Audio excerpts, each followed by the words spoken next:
ছদ্মবেশে সেনগুপ্ত বাড়িতে এসেও রক্ষা হলো না রুডির। দীপার কাছে ধরা পড়ে চরম ধোলাই খেলো কালপিট রুডি। হ্যাঁ বন্ধুরা, আমরা এমনটাই দেখতে পাবো অনুরাগের ছোঁয়া ধারাবাহিকের আগামী পর্বগুলোতে।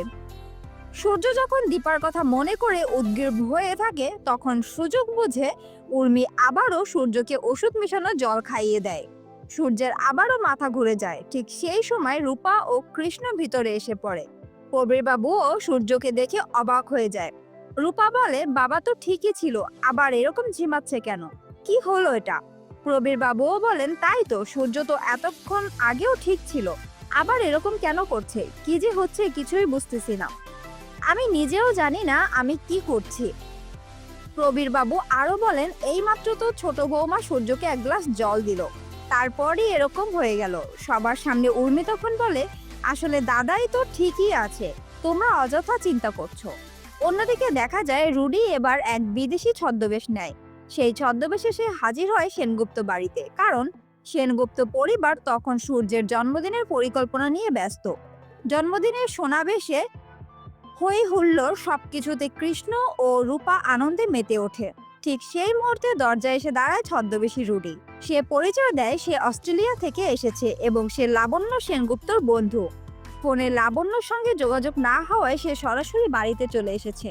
লাবণ্যর সঙ্গে তার কথা ছিল, কলকাতায় এলে লাবণ্যর বাড়িতে কয়েকদিন থাকবে। রুডি লাবণ্যের বন্ধু সেজে বাড়িতে ঢুকে পড়ে, এমনকি লাবণ্যের হাতের লেখা নকল করে একটা চিঠিও দেখায়। সবাই তা দেখে নিশ্চিত হয়ে যায়, হ্যাঁ, এই সত্যি লাবণ্যের বন্ধু। প্রবীরবাবুও রুডিকে বিশ্বাস করে বসেন এবং লাবণ্যের মৃত্যুর কথা পর্যন্ত খুলে বলেন। এভাবেই ধীরে ধীরে রুডি সবাইকে ফাঁকি দিয়ে বিশ্বাস অর্জন করে ফেলে।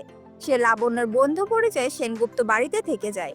অন্যদিকে দীপা বাড়িতে ফিরে আসে, তবে দীপালি সেজে।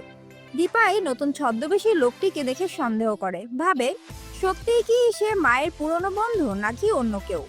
অপরদিকে রুডিও ভাবে, আমাকে যদি ধরতেই চাও তাহলে তোমাকেও ঘুম সরাতে হবে, তখনই বুঝতে পারবে তুমি দীপা নাকি দীপালি। এরপর এক পর্যায়ে রুডি বেয়াদবি করে, সোনাকে আদর করার নামে জড়িয়ে ধরে। সোনাও কিছু বোঝে না, ভেবেই নেয় সে দিদিভাইয়ের বিদেশ ফেরত বন্ধু। এরপর ছদ্মবেশী রুডি সূর্যের জন্মদিন সেলিব্রেশনের নামে সোনা ও রূপাদের সঙ্গে মেতে ওঠে। তো বন্ধুরা, তোমরাই বলো, তোমরা কি চাও না যে এই ছদ্মবেশী রুডিকে যেন দীপা ধরতে পারে? তাহলে এখনই কমেন্ট করে জানাও। চ্যানেলটি নতুন হলে সাবস্ক্রাইব করতে ভুলো না।